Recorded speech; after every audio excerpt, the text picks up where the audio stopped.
Chers étudiants, bonjour. J'ai le plaisir de vous présenter une autre séance du cours de Management 2, s'adressant aux étudiants du groupe 6 de la Faculté des sciences juridiques, économiques et sociales, Université Mohamed Ier Oujda. Nous allons commencer par un bref historique de la notion de management, qui est une discipline très récente, mais il est en même temps le fruit d'une longue évolution historique aussi vieille que l'humanité. On retrouve les traces du management dans l'histoire des civilisations anciennes. Les pyramides en Égypte, par exemple, n'auront pu être construites sans une pratique managériale. Le management sous sa forme moderne est une notion qui s'est peu à peu développée dans les entreprises industrielles, puis dans les entreprises de services au cours du XXe siècle. Le concept apparaît nettement à la fin des années 50 en Amérique. À l'origine tournée vers les entreprises, elle s'applique aujourd'hui à tous les univers de production et à toutes les catégories d'organisation. Nous avons traité durant les séances précédentes l'introduction ainsi que la première partie du cours du Management 2. Aujourd'hui, nous allons procéder à la deuxième partie du plan de cours des théories modernes. Certains auteurs et chercheurs ont choisi d'étudier le management sous l'angle de la relation humaine, partant d'une critique radicale du système taylorien qui réduit l'homme au niveau de la machine. L'idée émerge que bien au contraire, c'est en privilégiant l'homme que la productivité du travail sera augmentée. Nous allons faire surtout un rappel du cours précédent en ce qui a trait principalement à l'école néoclassique. Comme son nom l'indique, cette école s'inscrit dans le cadre défini par les classiques, c'est-à-dire que la science de l'organisation doit aboutir à formuler des principes clairs, praticables, variables pour toute organisation. Parmi les membres les plus éminents du mouvement néoclassique, il y a Peter Ferdinand Drucker et Alfred Sloan. Ces auteurs ont cherché à intégrer les nouveaux besoins des firmes dans leurs analyses. Ils ont cherché à répondre à l'évolution des besoins des consommateurs, à faire évoluer les fonctions marketing, tenir compte des changements sociaux et ils ont particulièrement travaillé sur le rôle de la direction générale, sur la fonction du management ainsi que sur des structures organisationnelles.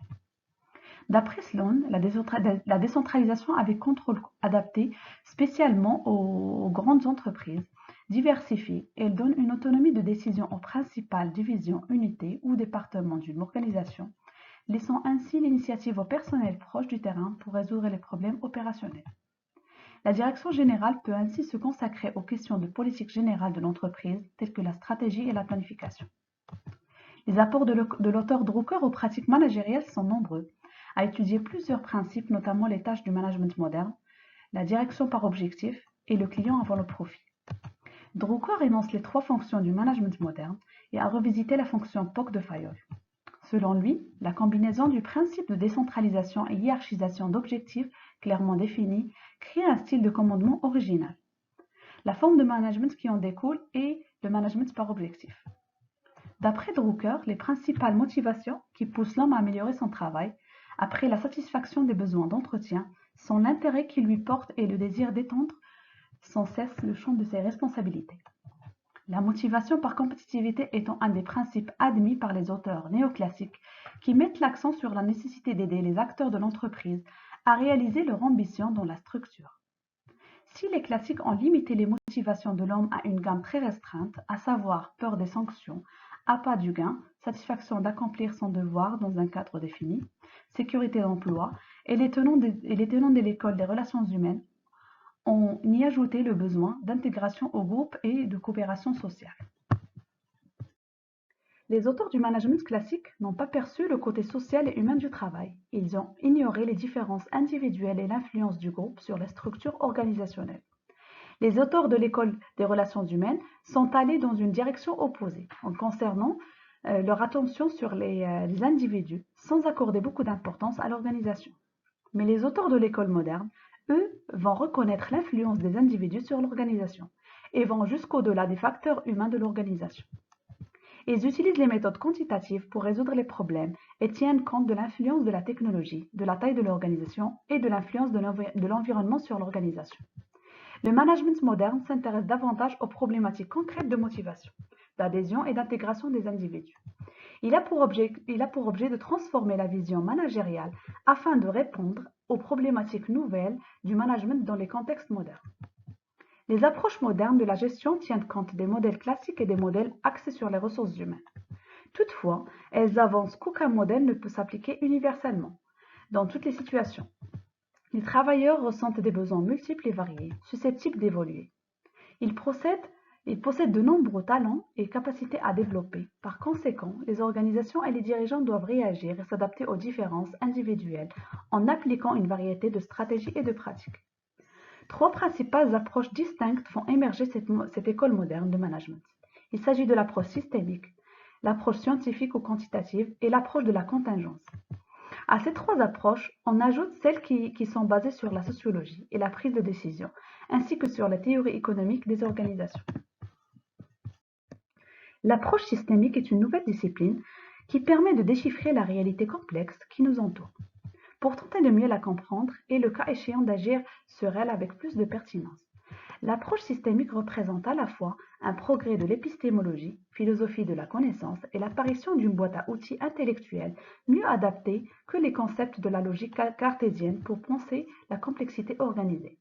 Celle des grands systèmes biologiques, économiques et sociaux dont l'entreprise est une illustration. L'école systémique est particulière car plus qu'une théorie, au sens d'explication du monde, c'est une méthode, une démarche, une façon de penser particulière permettant de construire des théories pour expliquer le monde. Le sociologue français Edgar Morin a tenté d'en établir les principes et concepts à travers son œuvre monumentale, qui est La méthode, écrite entre 1977 et 2004. La systémique critique la démarche traditionnelle des sciences fondée sur la méthode analytique pour comprendre un phénomène. Il faut le décomposer en ses constituants élémentaires ultimes et les étudier individuellement pour reconstituer le tout. Cette approche ne permet pas de saisir toutes les manifestations de la complexité, telles que la causalité circulaire, le désordre organisateur, le déséquilibre et la dynamique, l'incertain, l'apparition du vivant qu'on va étudier plus tard dans le cours. Il a fallu chercher une autre façon de penser et d'étudier l'univers. C'est la théorie des systèmes, élaborée à la suite des travaux fondateurs du biologiste Ludwig von à partir des années 1940 et aux États-Unis dans les années 1950, des développements de la cybernétique, de la théorie de l'information et de l'intelligence artificielle. Un système est un ensemble d'éléments en interaction dynamique, organisés en fonction d'un but, selon Rosny.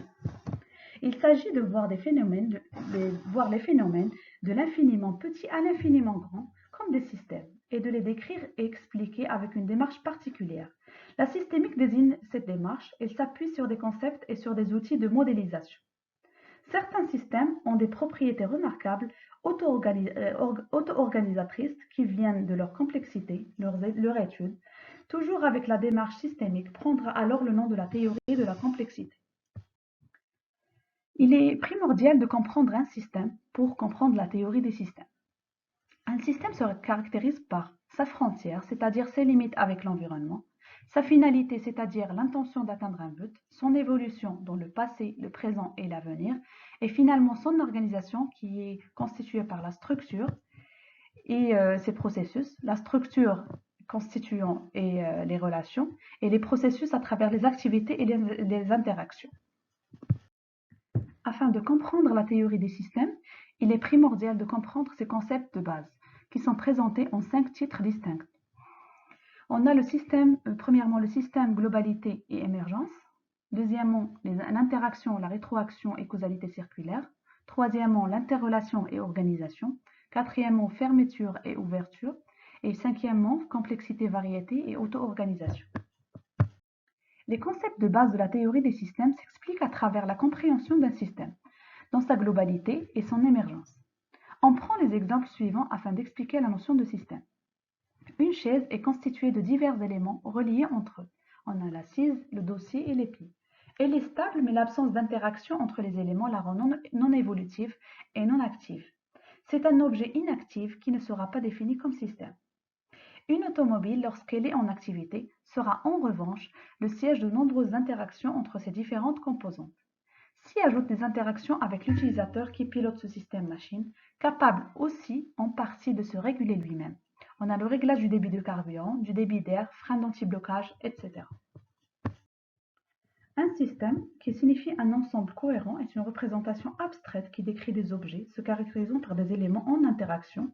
L'ensemble formé par les éléments reliés délimite la frontière du système.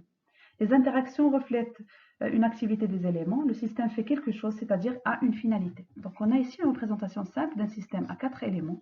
On a les 4 éléments E1, E2, E4, E3 qui sont en interaction entre elles et qui ont une frontière prédéfinie. Si Ainsi, un système est par nature composé d'éléments. On ne peut le définir à partir de ceci. L'ensemble ou unité globale qui le forme, le tout est non réductible à ses parties. Un système possède des caractéristiques, des qualités, qui sont inconnues et inobservables au niveau de ses éléments. Ces qualités nouvelles sont appelées émergences, d'où la fameuse maxime « le tout est plus que la somme des parties ». On peut avoir comme exemple, la vie émerge d'une cellule formée d'un ensemble d'atomes et de molécules. L'intelligence émerge d'un ensemble de cellules. Les arts émergent d'une société humaine. Un deuxième élément est très important à reconnaître afin de comprendre la théorie des systèmes est l'interaction, rétroaction et causalité circulaire.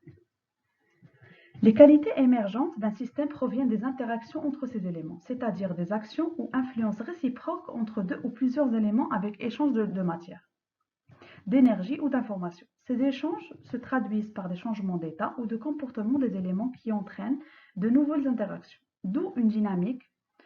A entraîne B, qui entraîne A, qui entraîne à nouveau B et qui entraîne à nouveau A, etc. On parle de boucle de rétroaction, feedback, pour désigner ces interactions continuelles qui peuvent être positives ou négatives. Les boucles de rétroaction sont à l'origine de la causalité circulaire ou mutuelle, qui fait qu'il est impossible de comprendre un système en recourant au schéma classique de causalité linéaire qui est A entraîne B, entraîne C, entraîne B. Comme exemple, les êtres humains sont des produits producteurs de la société. La société est produite par des interactions des individus qui sont en même temps des produits de la société via le langage, la culture, l'éducation, les règles diverses, qu'ils modifient sans cesse au fil du temps, de même que la société les modifie sans cesse en retour. On a ici une présentation théorique de la causalité circulaire entre quatre éléments, E1, E2, E3 et E4, qui ont une frontière définie et qui sont en interaction entre elles. Ce qui fait que E1, E2 et E4 sont en causalité circulaire, qui forment une boucle. Donc dans le cas où on a une boucle, donc c'est là où on peut parler de causalité circulaire. On a ici une figure qui va nous illustrer la causalité circulaire plus pratiquement. Donc pour commencer, je vais me libérer du temps. Dans le cas où je me libère du temps, je vais me détendre et je prends du recul. Donc là, il y a une interaction entre deux éléments. Si je me détends et je prends du recul, je vais travailler plus efficacement. Une autre interaction qui arrive. Et avec un travail plus efficace, je vais par la suite me libérer du temps. Donc là, on a une boucle qui s'est bouclée. Donc à travers cette boucle, on a une causalité circulaire entre plusieurs éléments qui vont, dans ce cas, arriver avec un feedback positif. On a des plus par rapport à chaque élément à un autre. Donc, ça veut dire quoi? Ça veut dire que si je me libère du temps, je vais me détendre et je prends du recul plus. Et par la suite, je travaillerai plus efficacement. Donc, on a un effet positif sur le travail. Et par la suite, je vais avoir plus de temps. Donc, on a toujours des feedbacks positifs sur chaque élément. Donc là, on a une causalité circulaire avec un feedback positif. Donc là, il y a des structures et il y a des comportements qui ne sont pas vraiment importants dans la causalité circulaire.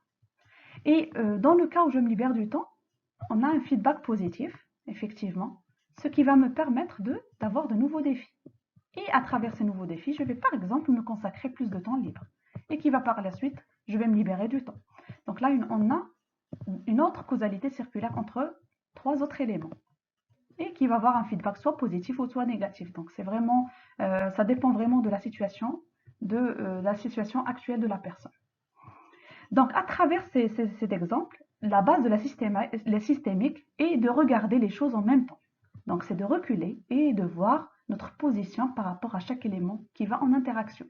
Donc ce qui ne se fait pas de nos jours. Donc c'est ça le problème. Donc la systémique, c'est ça son avantage par rapport à la situation de chaque personne. Parmi les concepts de base de la théorie des systèmes, on a l'interrelation et organisation. Lorsque les interactions deviennent permanentes ou durables, elles sont qualifiées d'interrelations. Et l'ensemble des interrelations est appelé organisation. Comme le résume Morin, l'organisation est la relation des relations. L'organisation possède deux caractères indissociables. D'une part, elle est l'agencement des relations entre les composantes ou individus d'un système. L'organisation est ici une structure, squelette, organigramme. Elle est organisée. D'autre part, Elle agit, fait agir et pilote des éléments. Elle est organisante à travers des processus de production et de transformation, c'est-à-dire des programmes d'action. Au final, l'organisation stabilise et active le système.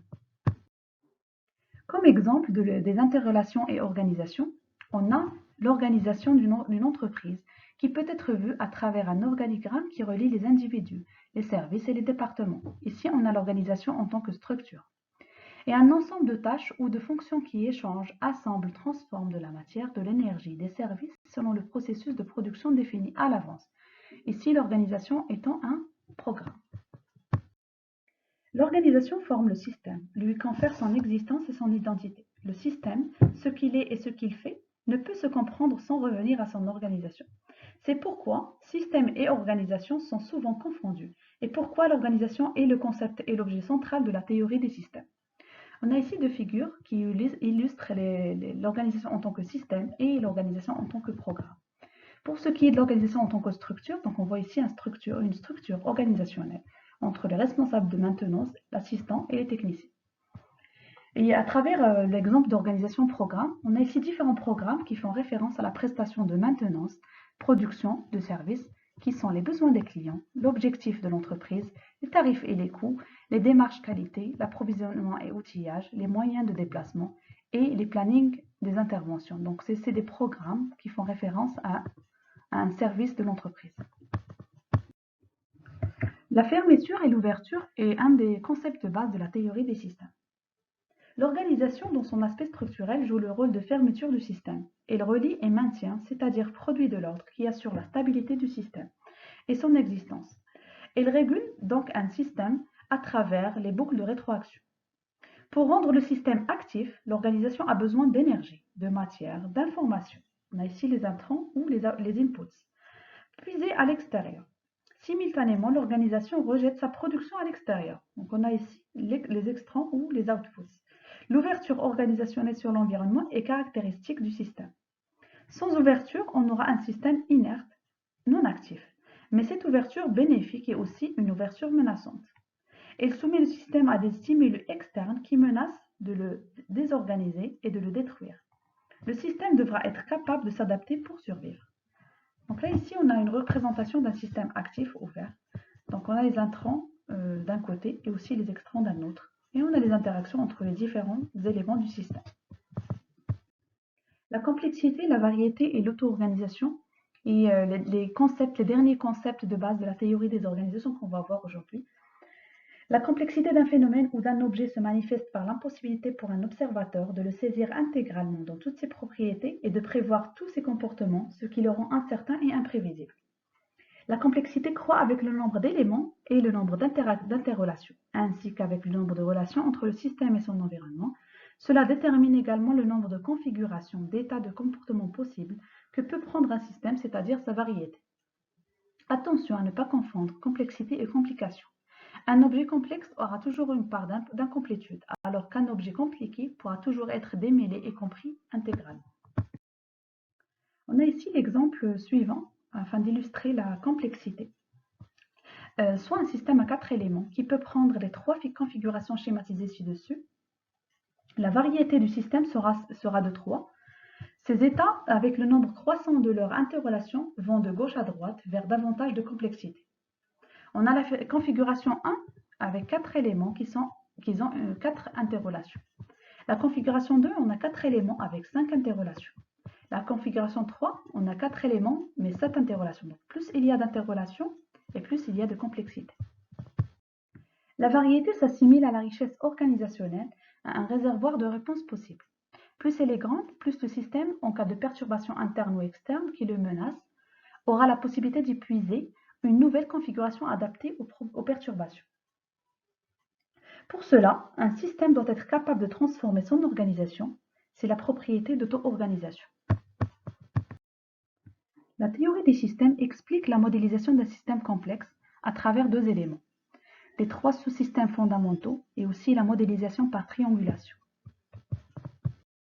La démarche systémique s'est progressivement imposée dans toutes les sciences, en particulier dans les sciences humaines, les groupes, les sociétés, les économies, les entreprises, qui se définissent comme des systèmes complexes. Moine propose de compléter la définition d'un système comme étant un objet actif Il opère, stable qui est une structure, évoluant qui se transforme dans un environnement. Il échange par rapport à quelques finalités, il a un objet. Il distingue trois sous-systèmes fondamentaux, le sous-système opérant, le sous-système d'information et le sous-système de décision. Il existe d'autres représentations de ce type, mais celle de Moine pointe bien les traits essentiels des systèmes les plus complexes, qui sont les systèmes de décision, qui est la coordination, l'imagination et finalisation, ce système d'information, qui est la sélection, mémorisation et diffusion, et le sous-système opérant, qui est la production. Le sous-système de décision est celui du pilotage de l'organisation. Il est indissociable des finalités du système. Il décide en fonction des projets poursuivis. Au sein du sous-système d'information, un sous-système de mémorisation est aussi nécessaire, sinon la prise de risque d'être aléatoire ou répétitif à l'identique sans référence au projet. Le sous-système de décision nécessite un sous-système d'imagination pour que le système produise de nouvelles décisions et invente de nouveaux comportements. Apparaît la faculté d'auto-organisation, couplée à la mémorisation et l'imagination, permet l'apprentissage, émerge alors l'intelligence. Le système peut se finaliser lui-même, autofinalisation, définir lui-même ses projets, sa stratégie. Émerge alors l'autonomie, la conscience de soi, l'intentionnalité. On a ici le cœur des caractéristiques des systèmes humains, l'homme en tant qu'individu système et les systèmes sociaux qu'il crée. La modélisation par triangulation, cette représentation en sous-système met l'accent sur l'aspect ontologique du système, c'est-à-dire ce qu'il est, ses composants et le agencement des relations. Pour compléter, le Moine propose d'observer également les aspects fonctionnels et génétiques. L'étude de l'aspect fonctionnel consiste à déterminer ce que le système fait, ses finalités, sa fonction ou utilité. L'étude de l'aspect génétique vise à découvrir ce que devient l'objet, à rechercher la dynamique de son évolution, c'est-à-dire à la fois son histoire et son devenir. C'est donc au final par triangulation systémique que doit s'étudier le système organisation. On a le désordre organisateur qui est un élément important qui fait référence à la théorie des systèmes. Depuis le milieu du XXe siècle et dans toutes les sciences, des chercheurs mettent en évidence une surprenante dialectique entre l'ordre et le désordre au cœur des systèmes, que les mathématiciens appellent la théorie du chaos. On a plusieurs exemples de principes ou de théories qui ont fait référence à cette théorie du chaos. On a par exemple le principe d'ordre de bruit de Forester ou d'auto-organisation par le bruit d'Atlan, la sensibilité aux conditions initiales par Lorenz, la théorie des catastrophes par René Thom, les attracteurs étranges, etc. Ces travaux convergent vers la reconnaissance que les aléas, les accidents, les erreurs, les perturbations, les agitations, les dispersions, en un mot, le désordre, sont une propriété intrinsèque des systèmes complexes. L'auto-organisation désigne cette faculté de lutter contre le désordre et de le transformer en ordre pour atteindre un comportement stabilisé.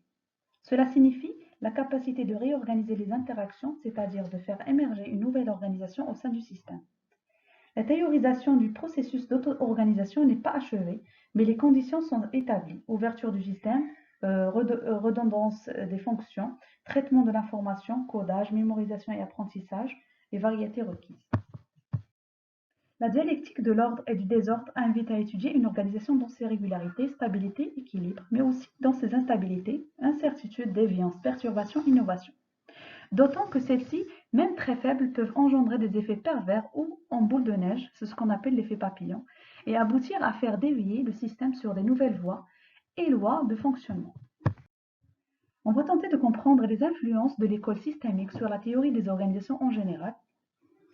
La systémique est une problématique qui permet d'identifier ce que la démarche scientifique classique n'avait pas pu voir jusque-là, des objets complexes, c'est-à-dire dynamiques, évolutifs, déséquilibrés et non linéaires, imprévisibles, erratiques, capables d'auto-organiser. Les diverses organisations humaines correspondent bien à ces traits, et c'est pourquoi plusieurs écoles en théorie des organisations ont été influencées par la systémique. Toutefois, l'influence n'est pas unilatérale.